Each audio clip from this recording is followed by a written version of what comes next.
안녕하십니까, 역겐TV입니다. 오랜만이시죠? 그동안 몸도 좀 아팠고 뭐 여러가지 개인 사정도 있어가지고 방송을 못했습니다. 죄송합니다. 근데 제가 이 방송을 못하는 동안 이렇게 모니터링 하니까 이 역사 유튜버들 엉망이야. 뭐 책 모시기, 청 모시기, 기타 등등 해가지고 그래서 더 이상 기다릴 수 없다 이래가지고 오늘 방송을 하게 됐습니다.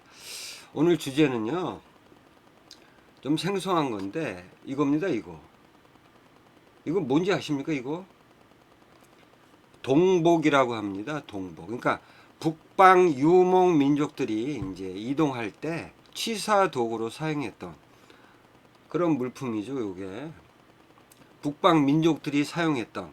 근데 이것이 지금 경상남도 김해, 그러니까 가야 지역이죠. 여기서 발견됐다는 거야. 와, 이런 놀랄만한 유물이 발견이 된 겁니다.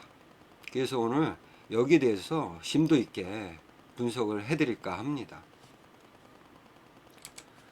일단 그 발견된 게 1990년이에요. 9월. 오래됐죠. 신경철 교수라는 분이 이끄는 이제 경성대 발굴팀이 이제 김해 대성동 29호 고분 이겁니다. 이거 김해에 있는 거예요. 김해 29호 고분이래요. 여기서 앞에서 설명드린 그런 청동 동복을 발굴합니다. 뭐 신문 기사까지 났어요. 뭐 금강가야 최초 왕릉 확인, 뭐 3세기에 뭐 국가 형성기 실체가 드러났다. 뭐 스키타이게 유물도 출토됐다. 이게 뭐 스키타이게 뻔하잖아. 이거 청동 동복. 이게 김해 고분에서 발견이 된 겁니다. 와. 그래서 이 발굴팀을 이끄는 신경철 교수에 의하면, 그러니까 신경철 교수의 개인적인 생각이에요. 3세기 말에 축조된 목강묘다. 그러니까 이거는 신경철 교수의 개인적인 생각이에요. 요걸 주목을 하셔야 돼. 그러니까 신경철 교수는 이 고분이 3세기 말에 축조가 됐다는 거야. 이거 어떻게 알았지? 방사선 탄소 연대 측정법 이걸 했겠지. 응? 이 방사선 탄소 연대 측정법은요, 조금 오류가 많다. 제가 방송도 했잖아. 일단은 뭐 그렇다는 거예요. 이 신경철 교수에 하면 3세기 말이라는 거야. 이 축조된 시기가. 근데 북방 계열의 장르 형식을 보이고 있다. 북방 계통. 북방. 가야에서 북방 계통의 장르 형식의 고분이 발견이 된 거죠. 근데 여기서 앞에서 설명한 그런 청동 동복, 오로도스형 동복이 발견이 됐다는 거야. 그리고 이거와 함께 또 뭐가 발견이 됐냐? 순장. 그러니까 이제 뭐 왕족이나 귀족들이 죽을 때 이제 뭐 노예나 이런 사람들을 같이 묻는 거죠. 그게 순장이잖아. 같이 가라는 거지, 이제 하늘로. 어쨌든 이 순장하고 이 오로도스 동복이 발견이 된 겁니다. 여기서 대성동 29호 고분에서 이거를 신경철 교수가 이제 발굴한 거죠. 근데 이 신경철 교수가 이제 이 오로도스형 동복, 뭐 순장, 아니면 북방 계열의 어떤 장르 형식, 이거를 봤을 때, 이 북쪽이잖아. 북방 민족인데, 오랑캐는 아닐 거고, 이 신경철 교수에 하면 그렇다는 거죠. 부여족이 낙동강 하류를 해가지고 이동했다는 거야. 3세기 말에. 부여족이 3세기 말에 낙동강 하류를 해가지고 김해로 들어와서 정착을 했다는 거지. 이게 맞을까? 그러니까 신경철 교수는 이제 유물 발굴 팀이잖아. 어떤 뭐 역사학자라고 볼 수 없는 뭐 유물 발굴하면 뭐 역사학자입니까? 어쨌든 3세기 말에 이 오로도스형 동복을 가진 어떤 집단들이 낙동강 하류를 통해서 김해에 정착을 한 거야. 가야 지역에. 맞을까? 신경철 교수의 이런 주장을 했으니까, 신경철 교수가. 특히 이 청동 동복 이거는 무조건 북방민족의 풍습이거든요. 이게 가해에 발굴이 됐으니까 이렇게 생각할 수밖에 없는 거지, 신경철 교수는. 그러면 이 신경철 교수가 이런 주장을 했을 때 이 강단사, 이 학계에서는 뭐라 그랬을까요? 깝니다.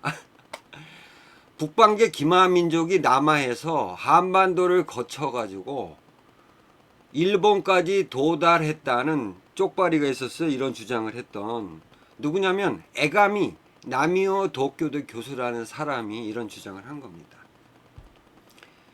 그러니까 북방계 기마민족 누굽니까? 부여족을 말하는 거예요. 그러니까 부여족들이 기마민족이라는 거지.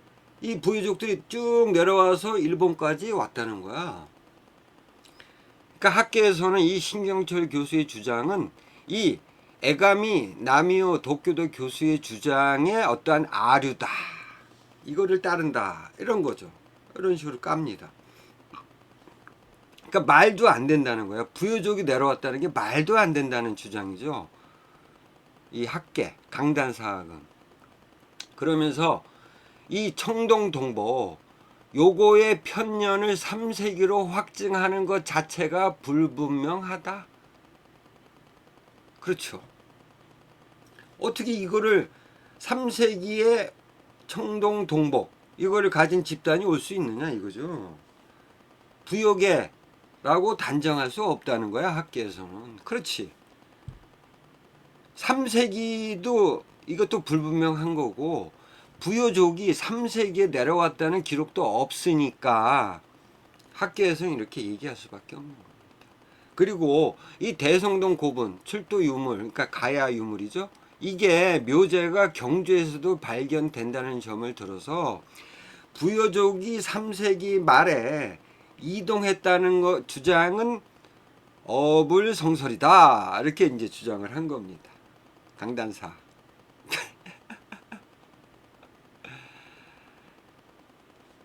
그리고 기록이 아예 없느냐?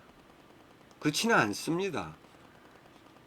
그러니까 3세기 그 부여라고 하면 이 3세기에 내려왔다는 이 집단 부여족이라 하면은 뭐냐면 위끝의 부여밖에 없어요.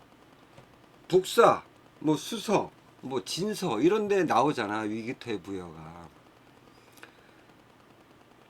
그러니까 위끝의 부여가 모용선비족의 일파인 모용외한테 멸망을 당합니다.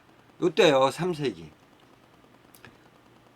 요때 이제 위구태부여가 멸망을 당했어. 근데 그 왕족이나 이런 애들이 뭐 옥저로 갔다 이런 얘기도 있고, 그 다음에 북사하고 수서에는 얘네들이 뭐 백제를 건국했다 이런 얘기도 있잖아. 기록상. 그거를 봤을 땐 부여족이 내려올 수도 있는 거야. 이 위구태 부여족이. 그러니까 이런 기록들도 있고 또 유물도 이렇게 있고 발견이 됐고 그러니까 이제 신경철 교수가 이제 이런 주장을 한 건데 학계에서는 말도 안 된다고 이렇게 신경철 교수를 까는 거죠. 왜 깠냐? 왜 깠을 것 같아요? 이 강단 쪽 사람들이. 이 강단 쪽 사람들은요 기본적으로 고조선이 한반도에 정착을 하고 그 고조선 일파들이 전국으로 퍼졌다 이런 생각을 갖고 있는 사람들이에요. 그러니까 무조건 고조선이 돼야 돼. 왜 그런지는 제가 방송을 많이 했잖아. 그러니까 부여족은 내려와서도 안 되고 이동해서도 안 되는 거야. 부여족은 저 북쪽에서만 있어야 되는 거야. 강단 쪽 사람들의 생각은. 그러니까 말도 안 되는 얘기인 거지. 신경철 교수의 이런 주장은. 아시겠죠? 자, 어쨌든, 이렇게 이제 뭐, 신경철 교수에 의해서 이 북방민족, 부여족이 내려왔다. 근데 희한한 게 있잖아요. 기마민족. 여러분, 부여족이 기마민족입니까? 부여족이 북방민족들처럼 오랑캐들처럼 막 이동하면서 그렇게 생활했던 그런 기마민족입니까, 여러분? 여기서부터 명제가 잘못된 겁니다. 부여족은 기마민족이 아니에요, 여러분. 제가 뭐 신뢰할 수 없는 기록이라고 생각하는데 어쨌든 간에 삼국지 위지동의전 부여전에 보면 정확하게 나와 있어요. 부여족이 뭐 기마민족입니까? 그 나라 사람들은 정주 생활을 한다. 정착 생활을 하고 있는 거야. 어떻게 기마민족이야, 부여족이. 그 다음에 명마가 있었대요, 명마. 그러니까 고대에서는 말은 그냥 필수 물품이야. 말은 북방 민족이든 뭐 이동했던 유목 민족이든 정착 생활했던 민족이든 다 말을 이용하는 거야. 말. 왜 그러냐면 말이 가장 그 뭐랄까 효율적이잖아요. 말로 이동하는 거지. 그 다음에 말이 또 뭡니까? 이동하는 것도 있지만 뭐 전투를 벌일 때 전투용으로도 사용했잖아. 말. 무조건 기마민족이래. 북방민족. 오랑캐들이나 그럴 수 있어. 저 흉노족, 선비족 이런 애들은 이동하면서 그렇다고 뭐 엄청나게 이동하는 게 아니라 이동하면서 생활했단 말이야. 걔들은 기마민족이라 할 수 있잖아. 근데 부여족은 정착 생활하는 민족이에요. 그리고 문화적으로도 굉장히 발달된, 응? 삼국지 위지 동의전 부여전에 나와 있잖아요. 정착 생활한다고. 어떻게 기마민족입니까? 여러분, 부여족은 기마민족이 아닙니다. 이 명제부터 바로 잡아야 돼. 근데 이 부여에서 동복이 발견이 된 거예요. 동복은 뭐라 그랬습니까? 유목민족들이 이동할 때 취사, 도구로 사용했던 물건이잖아요. 근데 이게 부여에도 있었어. 이거 보세요. 길림시 박물관에 보면 요거요. 왼쪽이 오로도스 동복이고요. 요게 이제 부여 동복이라고 합니다. 뭐 부여인지 고구려인지는 정확하지 않습니다. 어쨌든 간에 부여나 고구려나 뭐 부여족이잖아. 거기서 발견된 거요. 이게 가야의 동복이고요. 똑같지 않습니까? 세 가지가 가야 동복, 오로도스 동복, 부여 동복. 이거로 봤을 때는 부여족은 정착 생활을 했는데 동복이 발견이 됐다. 놀랍지 않습니까? 그러면 부여가 기마민족이라는 게 맞잖아. 이 동복이 발견됐다는 거는 그렇지 않다는 겁니다, 여러분. 이 부여나 고구려 지역에서 왜 동복이 발견이 됐을까? 좀 생각을 하셔야 돼요. 생각을. 무조건 그 북방 오랑캐 유목 민족들이 사용했던 물건들이 발견됐다고 무조건 부여족도 이 북방 오랑캐 유목 민족과 똑같다 이렇게 생각하면 안 되는 겁니다. 좀 분석을 해야 돼. 분석을. 그래서 제가 볼 때는요.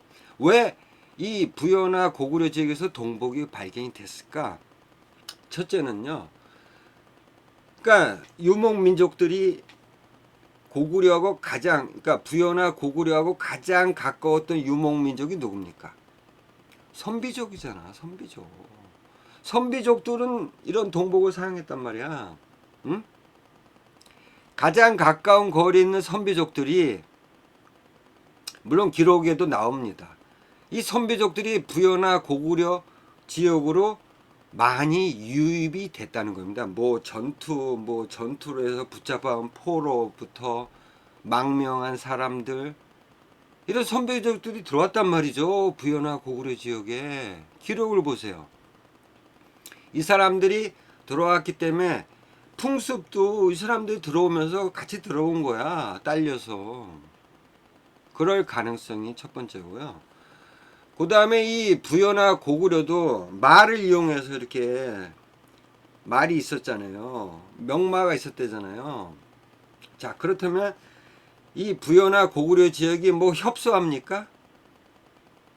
어마어마하게 넓잖아요.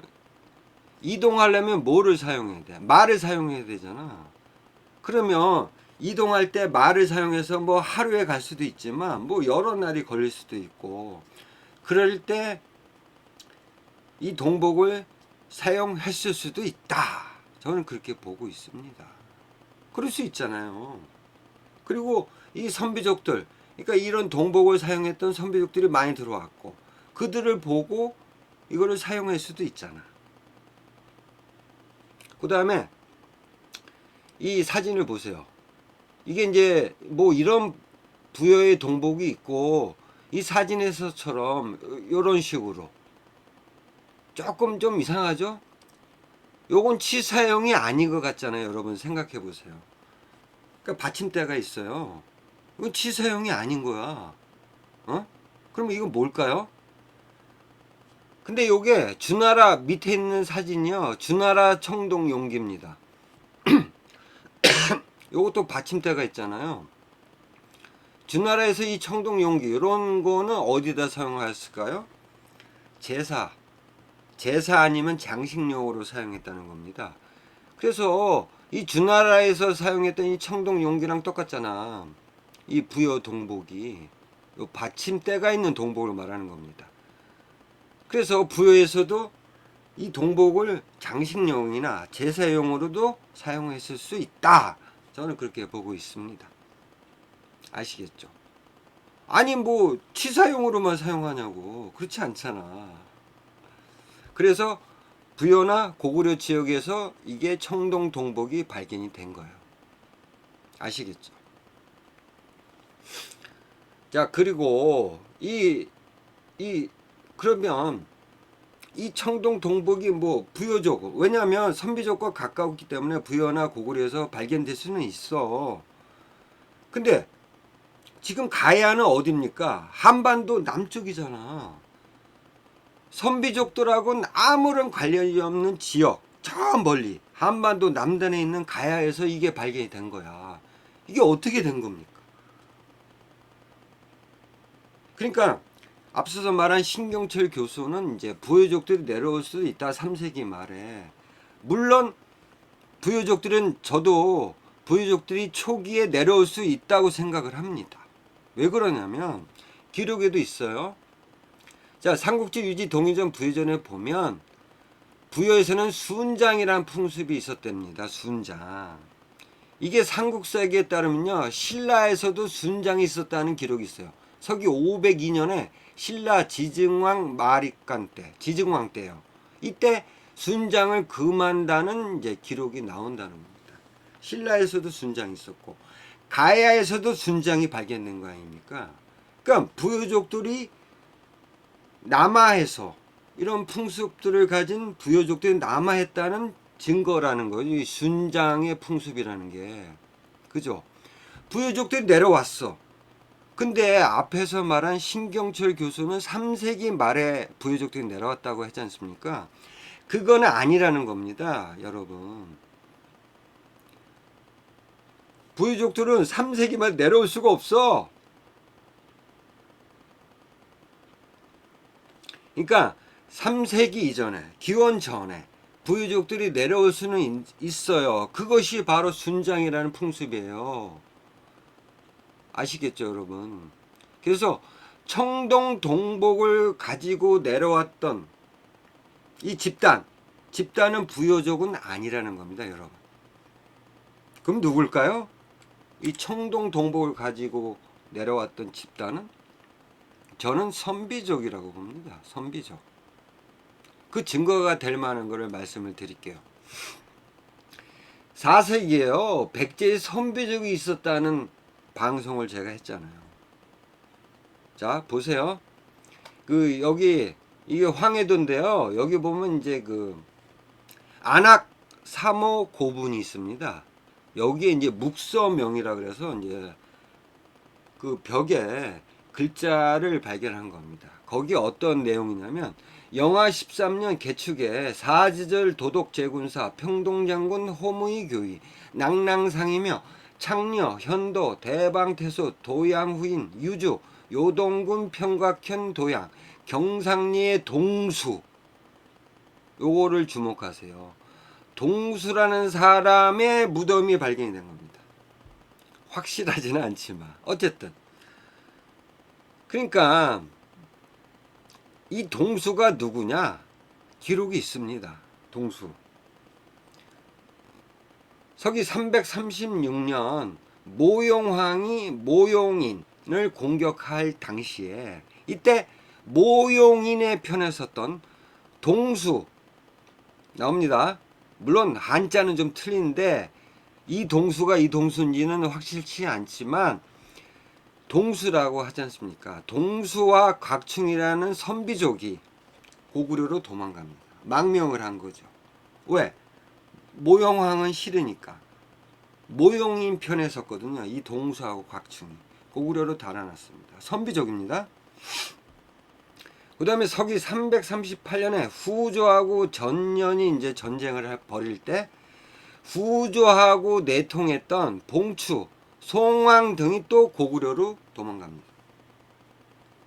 이런 장군들만 이런 선비족 장군들만 왔을까요? 관료나 많은 선비족이 들어왔다는 겁니다. 물론 이 전 시기부터 선비족들이 들어왔지만 자, 고구려에서 이들 선비족을 어디다 배치를 했겠냐고요. 이 많은 선비족들을. 그리고 지금 모용 선비족하고 고구려는 적대적인 관계였단 말이야. 그렇다면 이 선비족들을 모용 선비족 국경선에 배치를 했을까요? 여러분 어떻게 생각하십니까? 어디다 배치를 해야 돼? 이 선비족들을 후방에 배치를 해야지. 왜냐하면 자칫 잘못하면 이 선비족들을 전방에 배치하다가 이 모용 선비족하고 전쟁이 터졌어. 이랬을 때 얘들이 배신 때리면 어떻게 돼?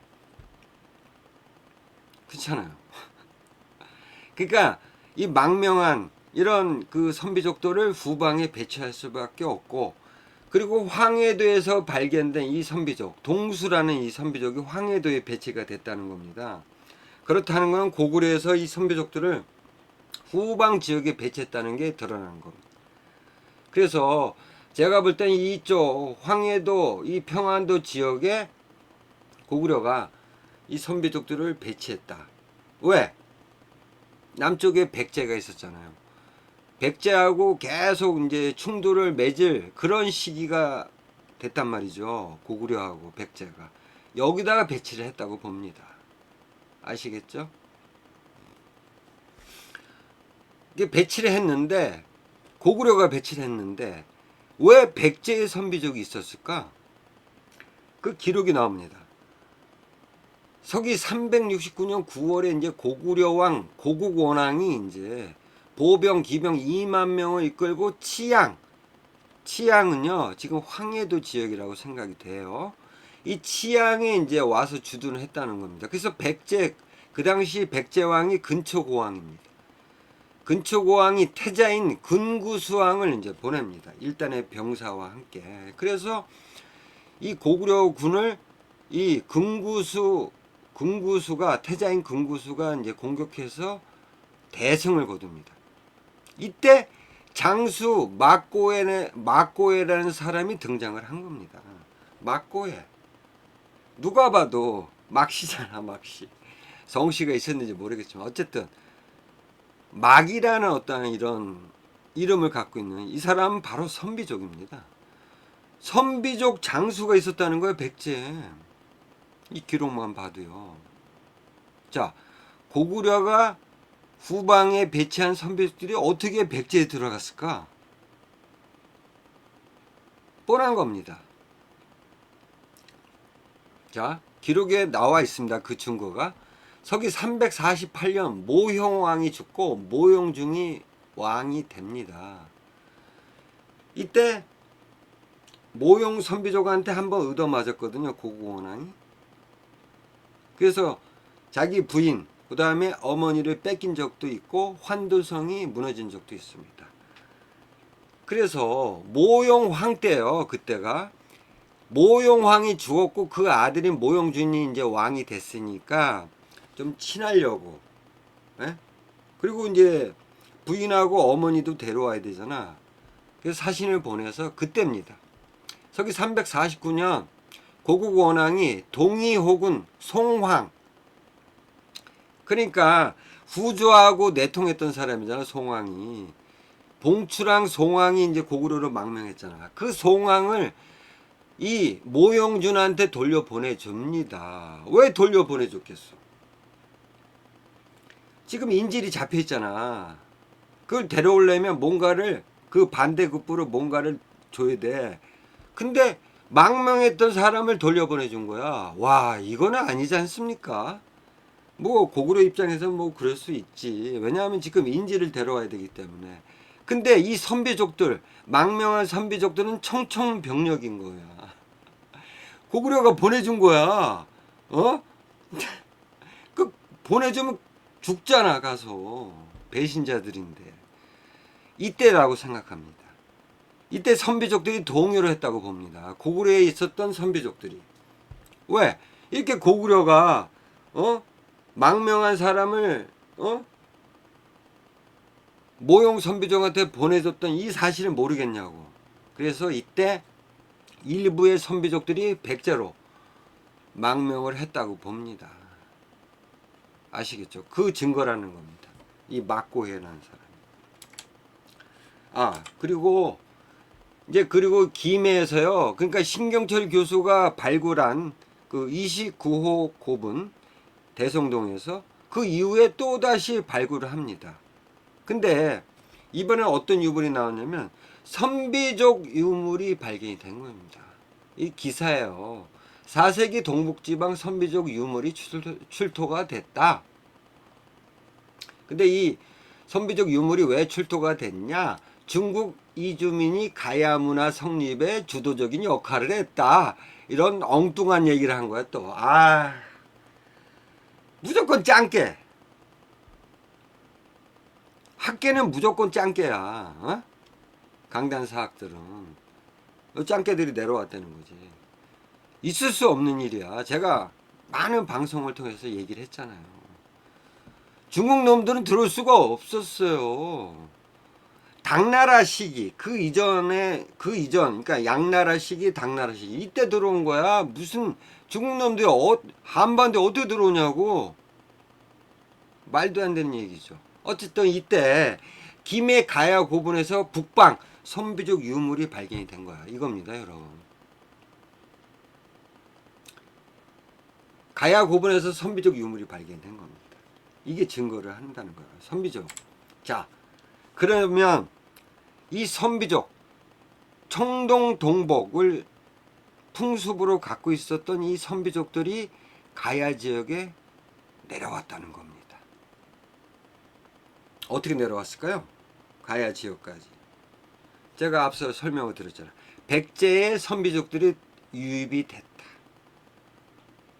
그러면 백제가 가야에 진출했다는 그러한 기록이라든지 그런 것들을 내세우면 가야 지역에 청동 동복이 유입이 될 수 있다는 겁니다, 여러분. 자, 일본 서기에 따르면요. 서기 366년으로 추정됩니다. 일본 서기의 그 연도는 좀 헷갈려요. 어쨌든 366년 요때 탁순왕, 그러니까 탁순왕이 누구입니까? 탁순은 가야의 별종인 종족입니다. 맑은 한기가 사마숭리, 그러니까 일본 놈이죠. 사마숭리는 갑자년 언제냐면 서기 364년에 7월에 백제인 구저, 미주류, 막고 세 사람이 탁순에 온 거야. 그래가지고 뭐 동방에 뭐 일본이라는 귀한 나라가 있음을 듣고 왔다는 거야. 그래서 일본한테 조공을 바치기 위해서 탁순에 왔다는 거야, 백제인들이. 이런 기록이 일본 서기에 있습니다. 뻥이지. 근데 탁순 이 가야 지역에 백제인들이 등장했다는 거는 맞다고 봅니다. 저는. 물론 일본 서기는 이제 뭐 일본의 입장에서 외국의 입장에서 이제 쓴 기록이기 때문에 이렇게 뭐 허무맹랑하게 썼지만 추론할 수 있는 거는 저는 백제인이 이때 가야에 등장을 했다고 봅니다. 그 이전부터죠. 366년 이전부터. 그때 왕이 근초고왕입니다. 저기 346년에 이제 근초고왕이 왕이 됐는데 그 이후에 서기 365년까지 이 근초고왕의 통치 기록이 없다는 겁니다. 뭘 했는지 몰라. 이 근초고왕이. 근데 서기 366년에 등장하면서 이 근초고왕의 통치 기록이 등장하면서 신라의 사신을 보내서 예방을 했다는 겁니다. 신라하고 친해진 거야. 366년에 신라하고 왜 친해졌는지는 뭐 정확치는 않는데 어쨌든 친해졌어. 그리고 나서 369년에 일본 서기의 기록이 아주 흥미로운 기록이 나옵니다.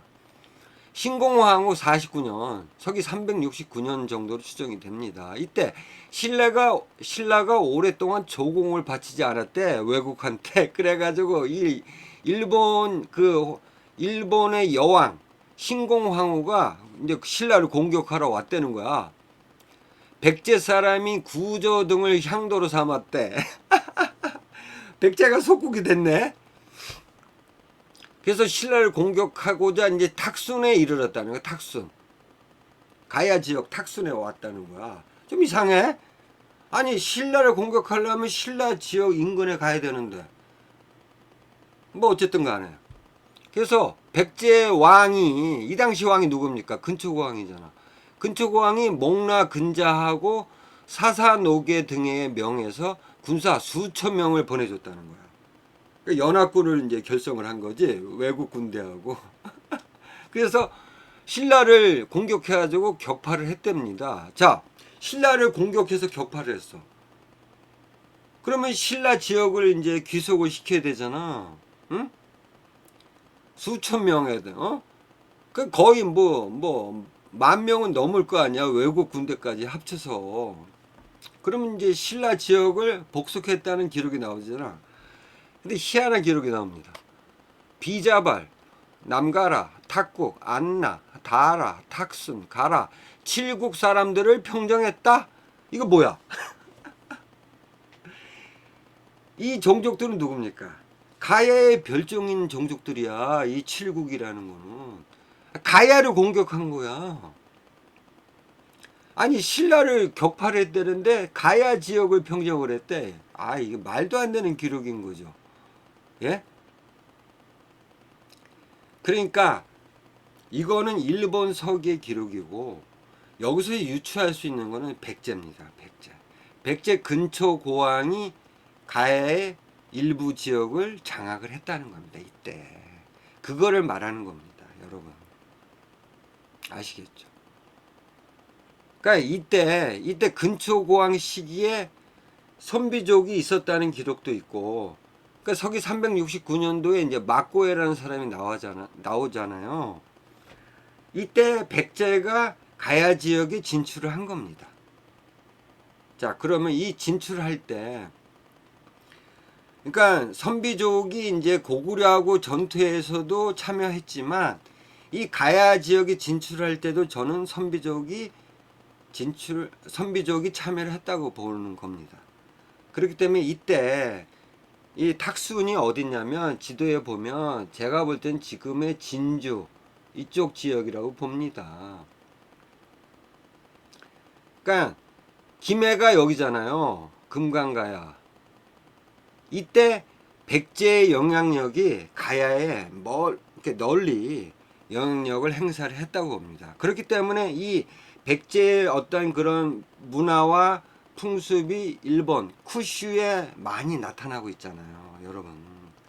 그러니까 이 가야하고 백제 간에 뭔가 이루어지지 않으면 이 일본까지 백제의 문화와 풍습이 갈 수 없다고 보거든요. 따라서 이때 백제가 진출했다는 증거는 뭐 차고 넘치잖아요. 이때 선비족도 같이 진출했다고 보고 있습니다. 따라서 이 금강가야 지역인 김해 대성동 고본에서 발견된 청동 동복이 이 선비족에 의해서 유입이 됐다고 저는 보고 있습니다. 전파가 된 거죠. 아시겠죠? 제 설명을 이해하시죠? 부여족이 3세기 말, 신경철 교수에 의하면 부여족이 3세기 말에 이 낙동강을 거쳐서 김해에 부여족이 왔던 것이 아니고요.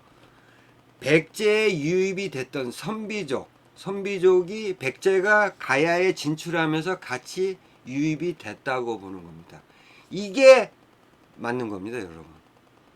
그렇기 때문에 금강가야 지역인 김해에서 청동 동복, 북방 유목 민족들이 사용했던 청동 동복이 발견이 될 수가 있었던 겁니다. 아시겠죠, 여러분? 제 설명 이해하시죠? 다음에 또 좋은 내용으로 찾아뵙도록 하겠습니다. 감사합니다.